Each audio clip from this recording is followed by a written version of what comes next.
Hey, howdy. I went into my bank just yesterday and they handed me a little bag, and in the bag was a mask, and they said, yeah, I'll have to wear a mask from now on. And I said, you know what? The last time I wore a mask in a bank, I was robbing it. Wow, that was the wrong thing to say. I mean, I got bad looks from all the girls in there, and I know them. They used to be my friends. They were certainly friendly. Not so much that day.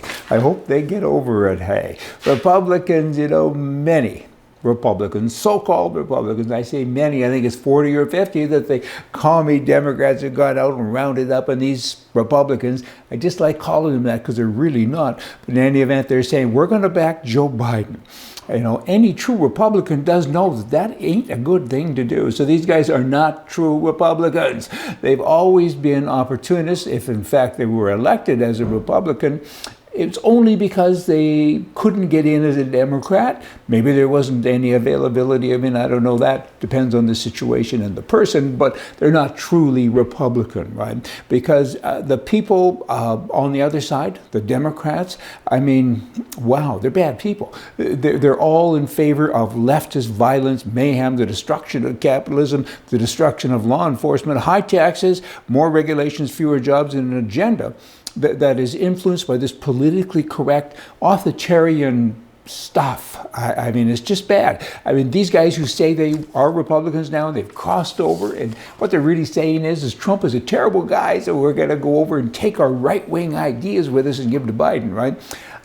That's not possible. I mean, Biden and his gang, they're commies. I mean, for a Republican to join them, it's like, I don't know, it's like a nun joining a brothel. I mean, what's the purpose unless you're one of them? Oh, that was kind of bad. You get it. Everybody's screwing everybody here, and it's just the Democrats that are doing it. And now you have people that are saying, I'm Republican, but I'm here to help. Voters who elect crooks, they're not victims. They're accomplices. And that's what those guys are. I have news for the president. President Trump, listen to me. I want to be your wiser advisor, and I got stuff for you. Are you ready? Here it comes. Let us see your work. You do good work. Let us see that. I think you got to dial back a little bit, tune it down, turn it down, tune it up. All of this rhetoric, all of this stuff, you're insulting people every day. We get it. It used to be funny, but now they're kind of using it against you, right? And all of these nicknames and everything, again, cute. And I know you work 18 to 20 hours a day, and I know you're a patriot, but, this insulting everybody all the time is kind of getting a little bit old. You know what? You got to save America. Leave it to me. I will tell people how stupid those Democrats are. They're a bunch of scoundrels and hoodlums. Leave that to me. That's my job. Your job is to kind of be nice now. Tone it down. Dial back. I think you should, because they're focusing on that. And they're saying things like, they being the Democrats, they're saying things like, it's chaos. Of course it's chaos. Are they part of it? Of course they are. Do they lie and do they cheat? Of course they do. But let me do that. I'll do that from now on, and you relax. Run the country. We know that you are doing a good job, but people are getting lost in all that extra verbiage. Here's a woman in Arizona. She's a Republican, interestingly enough.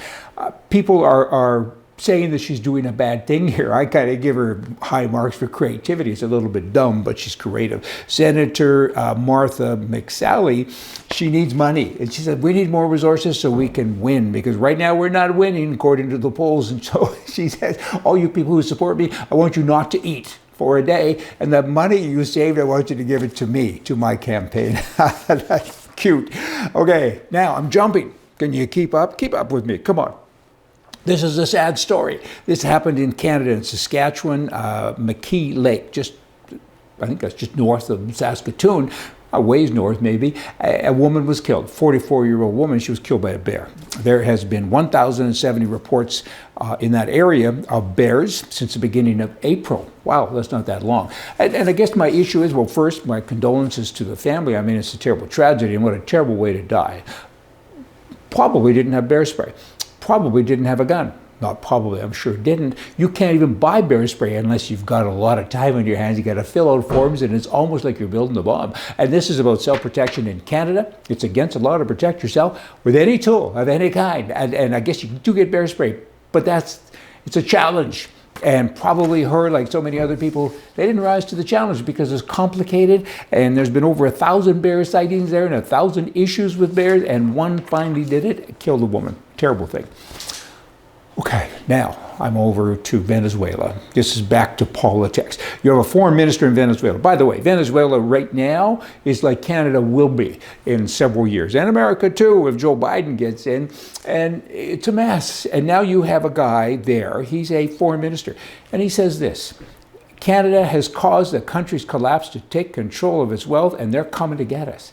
Like a revolution. Canada's coming to get our wealth. Well, a couple of things. Mr. Foreign Minister, you're crazy. Canada's army under the current administration couldn't beat the Toronto Maple Leafs, so they're not coming to take it with arms and bloodshed. And secondly, why? They have their own wealth. They don't need your wealth. There's enough oil there to last everybody in the entire world for probably 1,000 years or more. But the administration there, it's kind of as bad as you are and your cronies, right? They're clueless. They don't know how to get the oil out of the ground, and they're telling others that do know how. Don't you dare do it. We want to be like Venezuela. So they don't want to take you over. They want to be you. And under the leadership of the prime mistake, they will be you. They'll be you in a couple of years, and it breaks my heart and breaks the heart of every Canadian. I got to tell you, it's a bad thing. Venezuela, you're worried about Canada taking over? I can't even imagine. Here's Canada. Let me give you a little story. Then we'll end it here for the day. SNC Lavalin.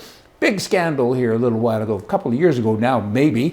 And the Justice Minister, former Justice Minister, who was the minister in charge of this, whatever she was, I kind of forget, but she lost her job over it.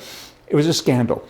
They had a deal, they being Lavalin, a plea deal, and it was all based around their business dealings, fraud, and just so many things, a long list, right? The plea deal included a $280 million fine, $280 million fine, and a 3-year probation order.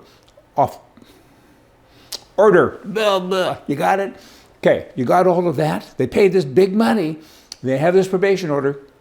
Now it's been discovered that they have received 142 government contracts since January of 2019. And they paid the fine and everything in December, in December of 18. And a month later, 104, it started. Kerching, 142 contracts. There's numbers here, 10 million, 5 million, 20 million, all kinds of numbers. Crooked, do you think? I mean, good bloody grief. I got all kinds of stories that I give on that. Is there some corruption in Canada? Of course there is. Can we find it all? Of course not. Will we ever? I'm sure we won't. How about Venezuela? Hey, you only know how bad and how much corruption they had when you look at the people. And they're wandering around with no food and no hope. And that's coming to Canada. Canadians, you got to go to the right. Get rid of these clowns. How do you do that? It ain't easy. But there's a way. You can start. Call conservative people, members of parliament, and if they're not asking, well, first give them the test. Are you really conservative? Let's kind of go through it, kind of like those Republicans that are saying now that they're Democrat. They were never Republicans. You want to make sure that they really are right. And hey, guys, do the right thing. You all come back here tomorrow. We'll have more for you from the right. See ya.